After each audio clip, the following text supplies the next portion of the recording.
নমস্কার বন্ধুরা, welcome to election mania channel.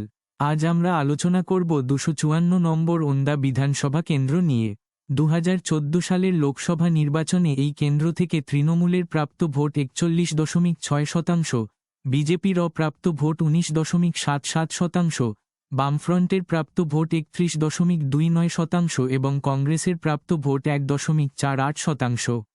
এই কেন্দ্র থেকে তৃণমূলের সৌমিত্র খান বামফ্রন্টের সুস্মিতা বাউরিয়ের থেকে 19,020 ভোটে এগিয়েছিলেন। 2016 সালের বিধানসভা নির্বাচনে এই কেন্দ্র থেকে তৃণমূলের প্রাপ্ত ভোট 40.7%, বিজেপির প্রাপ্ত ভোট 13.85%, বামফ্রন্ট ও কংগ্রেসের মিলিত প্রাপ্ত ভোট 35.33%। এই কেন্দ্র থেকে তৃণমূলের অরূপ কুমার খান বামফ্রন্টের মানিক মুখার্জিকে 10,848 ভোটে পরাজিত করেন। 2019 সালের লোকসভা নির্বাচনে এই কেন্দ্র থেকে তৃণমূলের প্রাপ্ত ভোট 38.27%, বিজেপির প্রাপ্ত ভোট 50.81%, বামফ্রন্টের প্রাপ্ত ভোট 4.22% এবং কংগ্রেসের প্রাপ্ত ভোট 1%।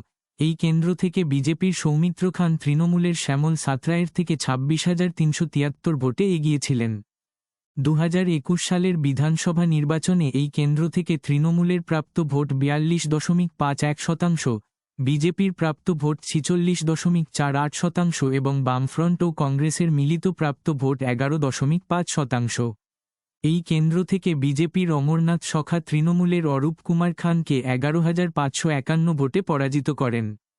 2024 সালের লোকসভা নির্বাচনে এই কেন্দ্র থেকে তৃণমূলের প্রাপ্ত ভোট 43.93%, বিজেপির প্রাপ্ত ভোট 46.56%, বামফ্রন্টের প্রাপ্ত ভোট 4.85% ও কংগ্রেস এই কেন্দ্রে কোনো প্রার্থী দেয়নি।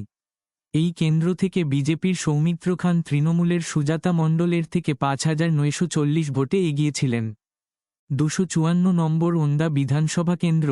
2026 সালের বিধানসভা নির্বাচনে এই কেন্দ্র থেকে সম্ভাব্য বিজয়ী কে হতে চলেছে সেটার আগে জানিয়ে রাখি যে আগামী পর্বে বিষ্ণুপুর বিধানসভা নিয়ে আলোচনা করা হবে, তাই এরকম আরও তথ্য পাওয়ার জন্য চ্যানেলটি সাবস্ক্রাইব করে রাখুন।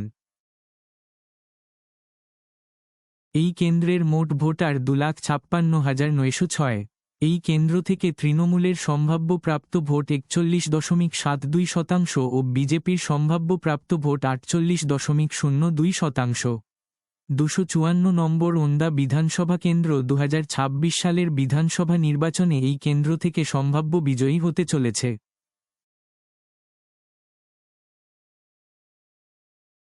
এখন পর্যন্ত আলোচিত 113 কেন্দ্রের ফলাফল।